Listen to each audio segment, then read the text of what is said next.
Some of the best bars I've been to in so many countries, so many unique locations, so many cool vibes are the ones where you see them constantly, whether there's somebody ordering a drink, they're back there and they're just creating art behind the bar. And then, whether they just set their camera up prop it up on a glass on the tabletop or whatever they choose to do. They create social media for themselves. They do it throughout their shifts. But you also, as a customer in that bar, are seeing them create it and you're like, ooh, that looks really good. I want one of those. Or that's how you get into the bar, because you are somewhere new and you discover that there's a location that's making X kind of drink and different things like that. So there's so many opportunities for you in whatever you're doing. This is me. Really, honestly, I'm not all that exciting. I do photography, and I know that a lot of this is, they wanted it angled towards photography. I do a lot of video. With social media, it really is your choice. Whatever you feel most comfortable with. People are doing a lot more photography, but bartending is an art, and to be able to visually show your art, video is going to be a great tool for you as well. So I just wanted to show you some tips and tricks and some different things as we go through here.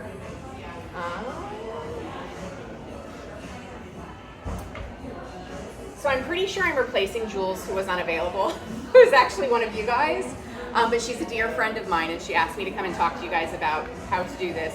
And quite honestly, it doesn't matter. Oh, why are we now here? Sorry. So it doesn't really matter what you focus on and what you do. You can take any concept that you see on social media, and I'm going to show you how to apply it to bartending. Because at the end of the day, it's about creating really any kind of photo or video that makes an impact on someone, that they feel like they want to share with someone that they know, and getting your exposure out there. So Jules is a very beautiful content creator, cocktail content. I have some examples for you guys.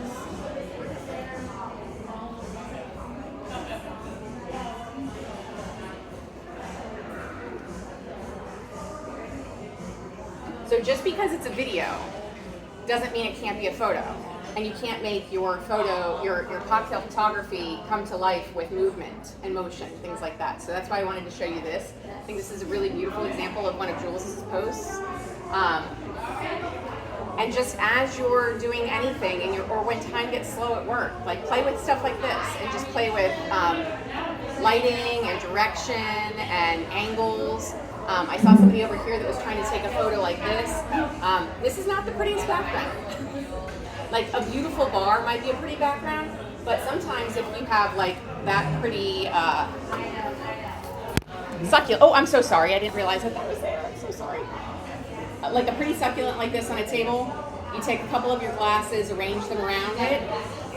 I'll give you your succulent back, I apologize. And so then you're gonna have an angle from the top down where you're gonna get the beautiful garnish on top of your glass. Look at it from different angles, as opposed to just, shooting it from the side, getting it from the side.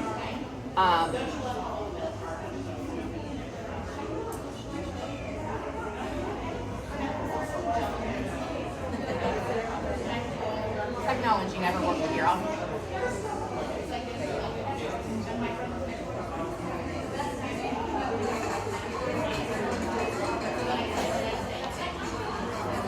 This is just an example of a very relatable, how many of you guys would get this and just send it to your bartender buddies or whoever you worked the shift and you closed with last night and everything went wrong.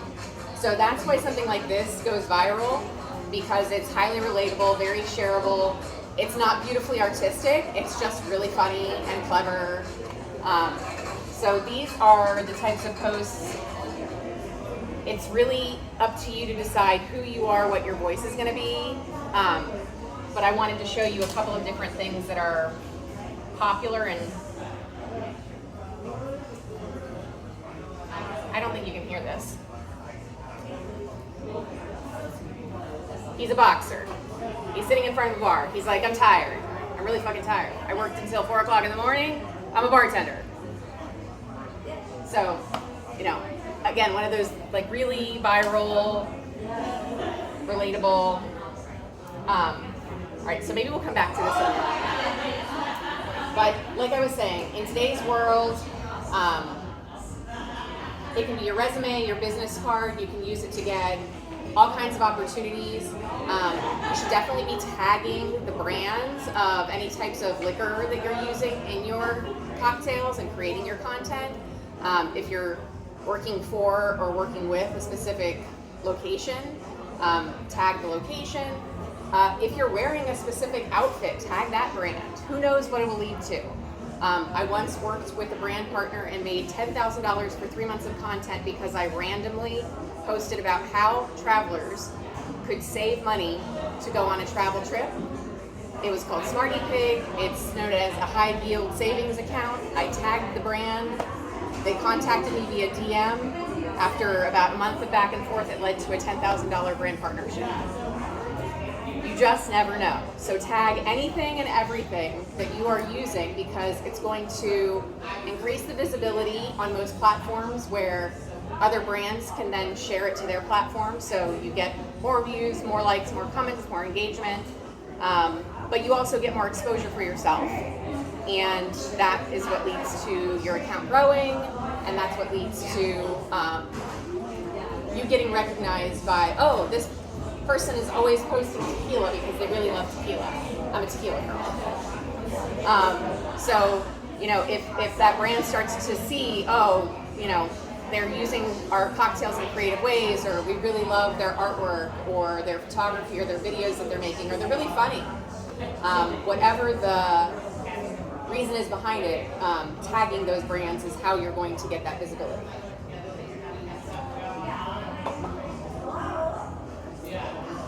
So just a couple of quick things for like setting up your account.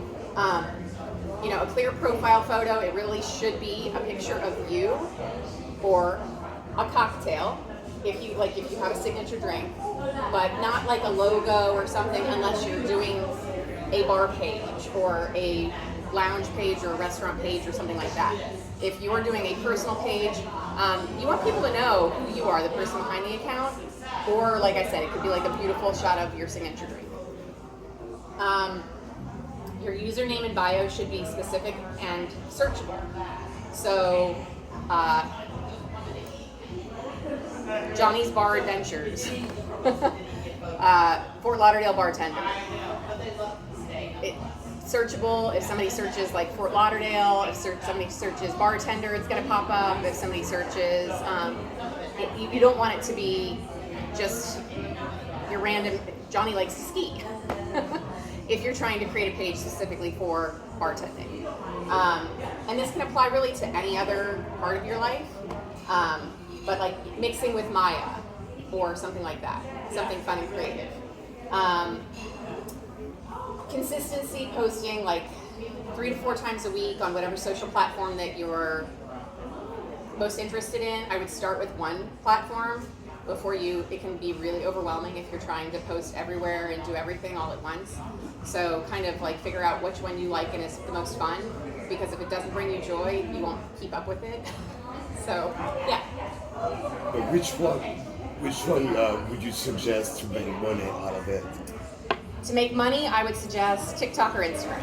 Okay.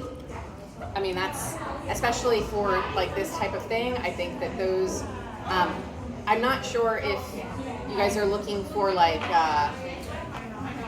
side gigs working as bartenders, or if you want like, if you do really fun curated stuff and you want to work with brand partners.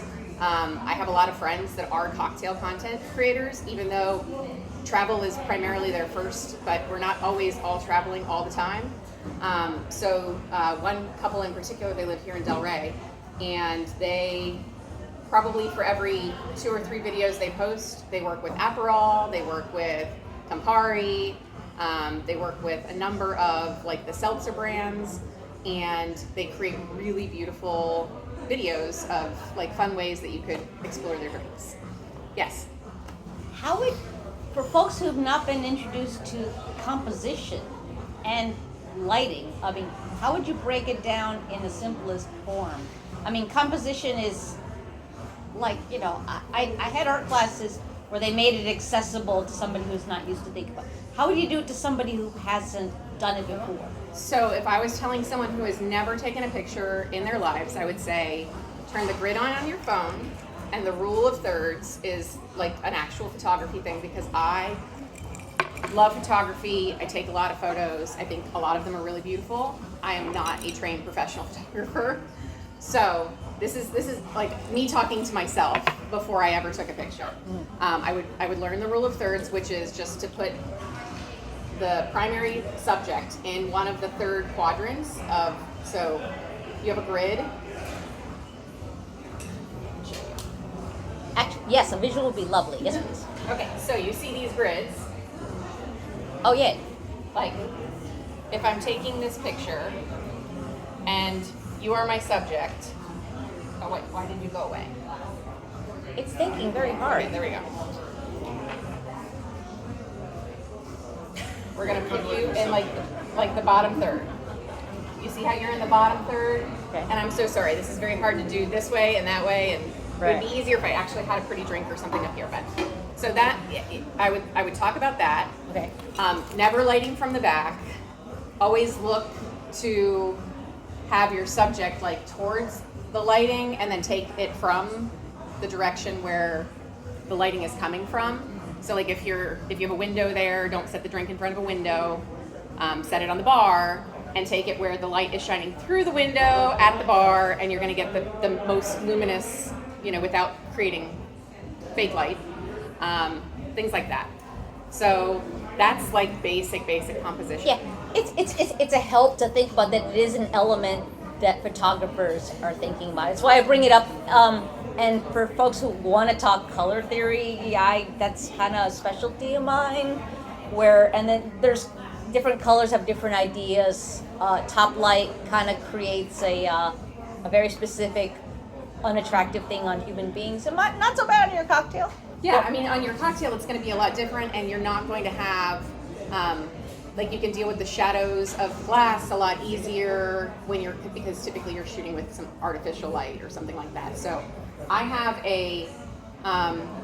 it's like a little selfie light, but I actually flip it around when I'm doing food content and cocktail content. So, I mean, it's like Amazon, $10, and it clips to the top of your phone right here. You just flip it around this way, turn it on, and shine it down, so that when you're taking your photo with this part of your camera, you're shooting down, but the light is or you can get the ring light. Okay. Just for really basic, easy stuff.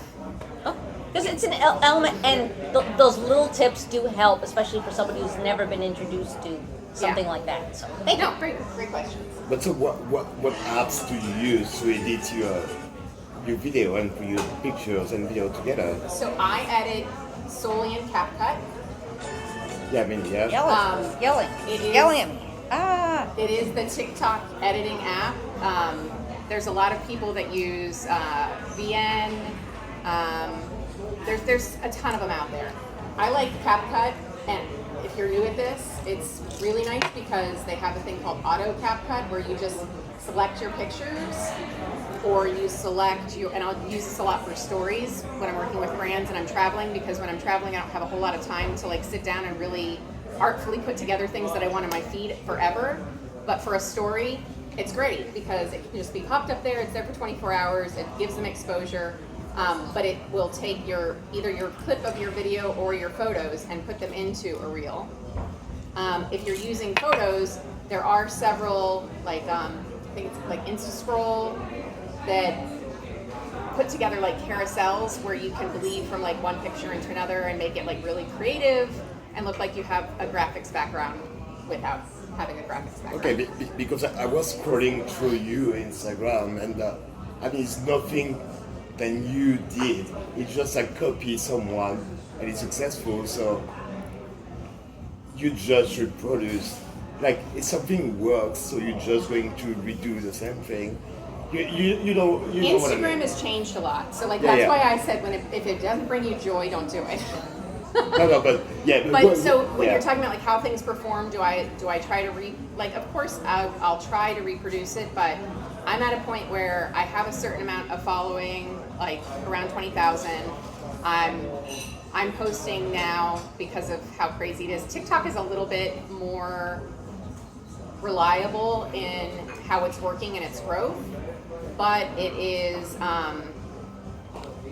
there's a big question mark over TikTok and will it stay or will it go? So it's like 1 foot in, 1 foot out. So to dive all in on that platform, if it like gets taken away because of whatever is going on politically, then you lose everything.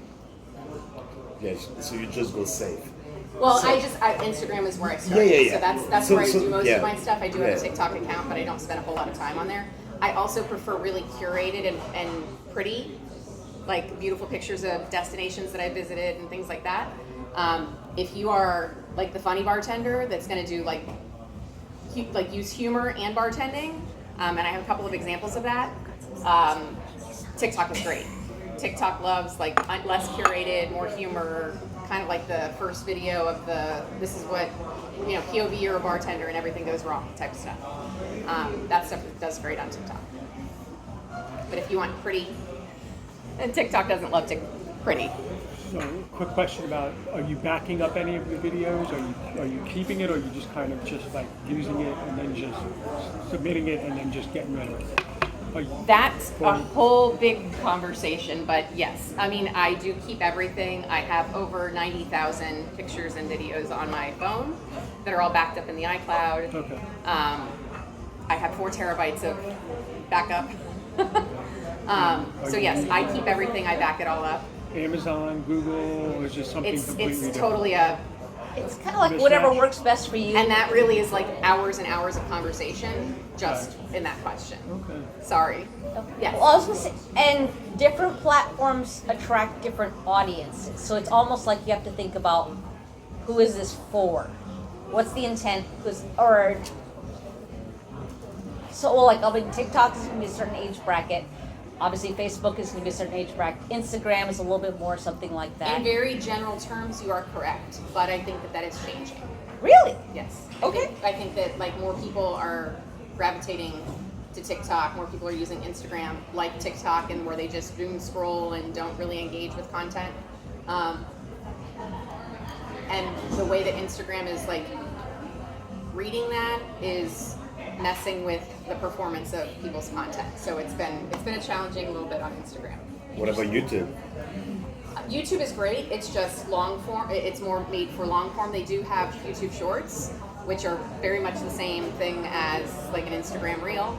I don't know. I guess I would say, unless you were going to do a very elaborate video as a bartender, are you going to create like content where someone's going to go sit at a computer and pull it up and watch it? Because that's, I think, how most people, I mean, yes, maybe on their phone, but are you seeing what I'm saying is like the difference? Because like, I think, here, let me show you this.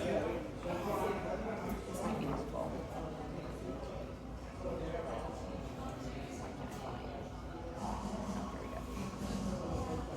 Okay, so this is an account with 7.9 million followers. This guy. Well, All he does is make crazy drinks. Like he's using literally everything but the kitchen sink. I wish you could hear him talking because he's really funny. Yeah, we all know him. Yeah. Okay, so everybody knows him, I guess. I didn't know him until I started looking at, Know him and hate him. Okay. Well, but keep him away this from is, the machete.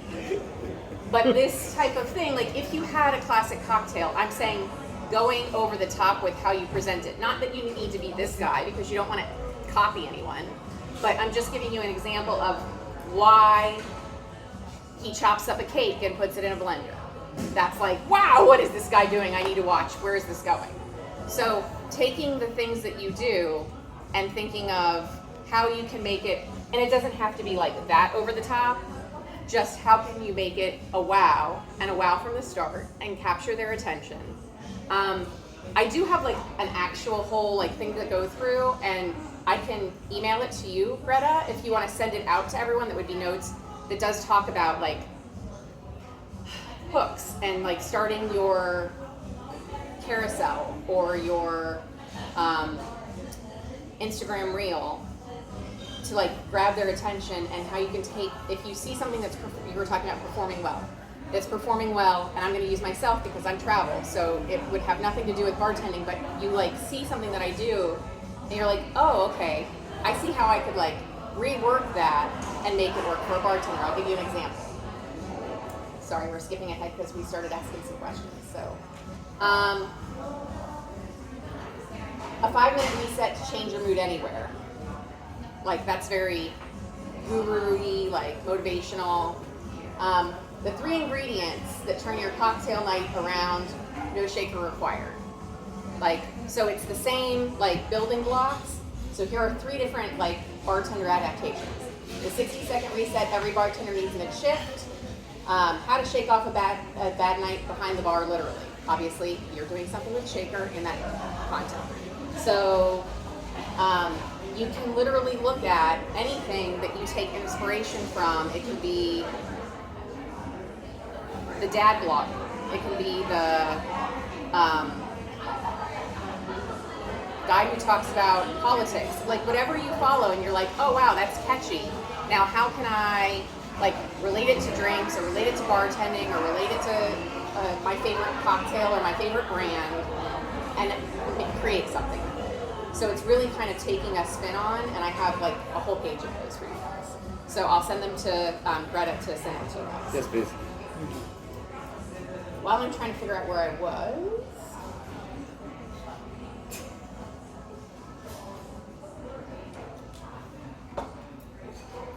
One of the really important things about content and social media is engagement and the human factor. So you always want to create things that people are going to want to talk back to you. So like asking a question at some point in your video or your carousel or your photos or whatever you're doing. Like if you're switching back and forth between 2 different types of liquor from the same brand, because you're so like which is your favorite and how would you use it or something like that. Something to make them actually comment on it. Creating value. Giving them the step-by-step how to create like the most beautiful espresso martini or the smoothest espresso martini or something like that. So that they're going to save it for later. They're going to share it with their best friend who loves an espresso martini and is on the quest all the time to like make the best ones, always serving them at dinner parties, things like that. But always be thinking that you have to really like, I say kick them in the head because people are, you would think that people are going to do certain things and have certain behaviors, but unless you tell them to share this post with your espresso martini loving buddy or save the recipe so that you can make this really cool margarita later, they'll forget. They won't think about doing it. They're just going to scroll past it, and so they won't engage with it.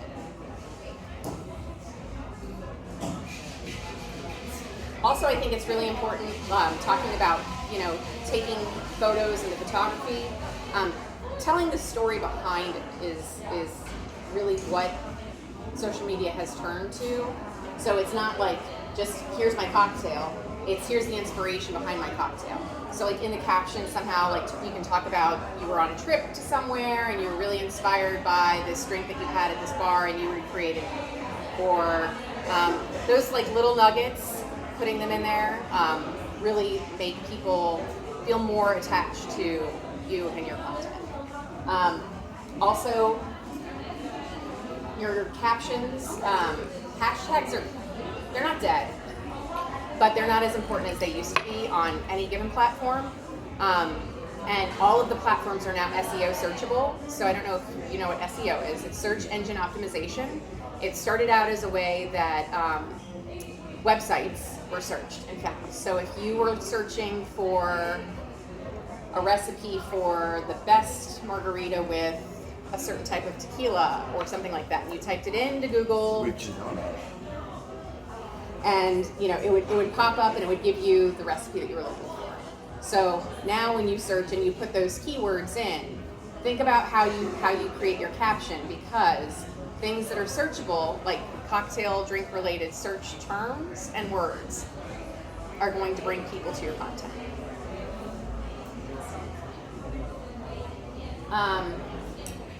So saleable, how to make yourself as a creator or a bartender, how to make content that is saleable is really, like I said, making sure that you stick with whatever it is that makes your content you, whether it's funny, whether it's elevated, whether it's professional, if you do something really creative with your cocktails, like having kind of a signature, figuring out what's going to make you you, sticking with that, but then also making sure that you're tagging and hashtagging the brands that are in it so that it's discoverable by the brands, and it's also discoverable when people search for the brands. Because ultimately, those brands will start to reach out to you and ask you, are you interested in working together, doing some kind of creative partnership collaboration?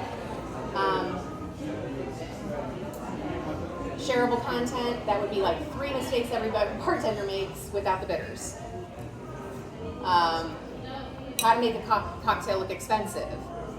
Different things that, are important to people, but not just easy for every person to think of.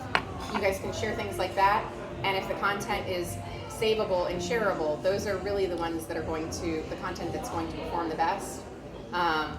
Even when I work with like a brand that's a shoe brand, I try to figure out a way, whether it's like popping in itinerary trips to the destination where I was wearing the shoes, so that people will save and share the content, because as pretty as the shoes are, people are not sending their friends a picture of the shoes that I'm wearing.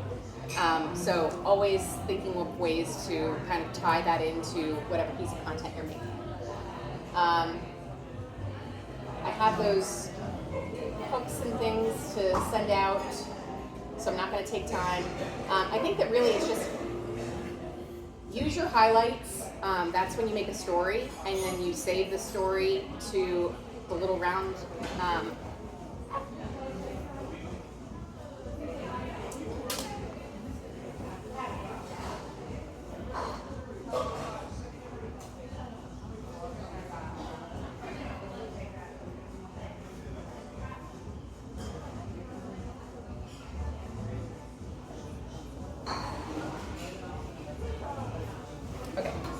Sorry, this is my personal account. That's the other thing too. If you are a person who loves to be on social media and search things, do not search for funny cat videos and funny dog videos on your work account, because that is how the algorithm works.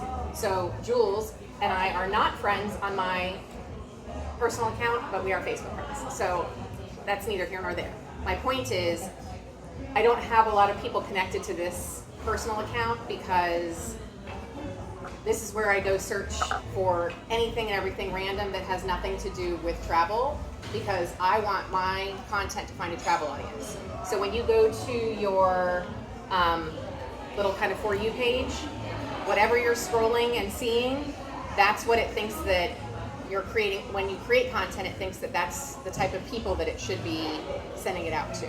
So it confuses your algorithm. So, can you explain to them the difference between a personal account and a professional account, and what the advantages are with all the tools and stuff? Sure. So I brought Jules here for a minute, and I'm trying to remember why. Oh, I was showing you these.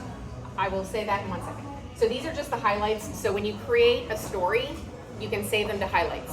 So if you want to do tequila highlights, if you want to do crafted cocktail highlights, if you're working with a brand partner or you particularly love, like I have a few friends who are obsessed with Aperol, probably because they travel to Europe, I don't know. But so they work with 2 different people I know. So they would have like their own Aperol one, and they do a lot of Aperol content.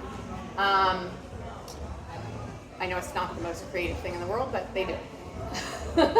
So like, Jules has her locations, and I'm sure if you scroll even in further, she might have some brands that she's worked with, or just like destinations that she's gone to within these locations. Lots of bars and restaurants and places that she creates, things like that. So that's what I meant. You just go into the stories, and there's like the 3 dots, and you click the three dots and save to, and you pick whichever highlight you want to save it to, and then forevermore it'll be in there until you take it out. So this is a personal account.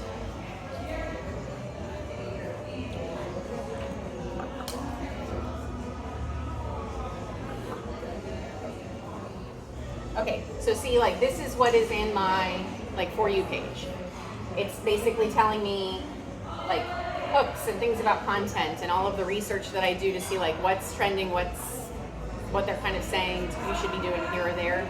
Like, I don't ever search for that on my own page because I don't want the algorithm to think that I'm a content, like, expert. That's what these people are. I want to create, like, I want to travel and go places and put up pretty pictures of Okay, so destinations. as a bartender, we shouldn't like look for cocktails on the professional page. On your professional page, yes. And you can look at it on your personal page doesn't matter. You can look for anything you want. I was just showing you. So like this is my personal page, and it's just like pictures of me and my family. Like yes, some of them. Okay. If you go to, like, this is my professional page. This is all pictures of, you know, London, St. Thomas, Istanbul, Santorini. Like, these are all destinations. And so when I come here, I have no idea what that is. But you're going to see, I'm getting ready to go on a safari. I'm going to Africa at the end of this month. So like safari stuff I've been searching. Yes, some of this stuff will kind of sneak in here, but by and large, it's going to be like, reset it, like destination driven. So between that and the fact that I'm trying to remember honestly, it's been so long since I switched to a creator account. Oh, it's insights. So like you can see how your stuff performs. Not just likes, saves, the things that everybody can see, but you can go in and see like all of your content for the last month and your follower growth and different things like that. It's going to give you all kinds of data in the creator account. It also gives you access to certain sound libraries and resources that you don't have access to. Especially if you're a business account versus a creator account, you have access to more music. And this is speaking mostly Instagram, but it kind of stays true across all the platforms as well. So I've been told, like, to wrap it up, I will send these out just because we kind of really bounced all over the place, and then you guys can hopefully gather what you can from that. But does anyone have a question before I'm... You got to give them one piece of advice since these bartenders and consumers are turning into brands and marketing themselves. When they get that first big deal with this brand, right? How do they tackle that? What are the best practices you wish you would have told yourself 10 years ago? So here's my biggest piece of advice. Before you give out any numbers, ask them what's their budget. Because the $10,000 deal that I got was one of the first paid partnerships that I ever did. I would have never in a million years asked for that kind of money, but when I asked for what's your budget, they told me higher, and so I asked for a whole lot more money than I would have if I didn't ask what's your budget. You can always then, when you like put forward, here's what I'm willing to do for this, you can always come down from whatever you ask for. You can never go back up. So those are the two pieces of advice that I would give you as someone doing this and trying to turn it into a brand. Okay. Thank you. Thank you for having me.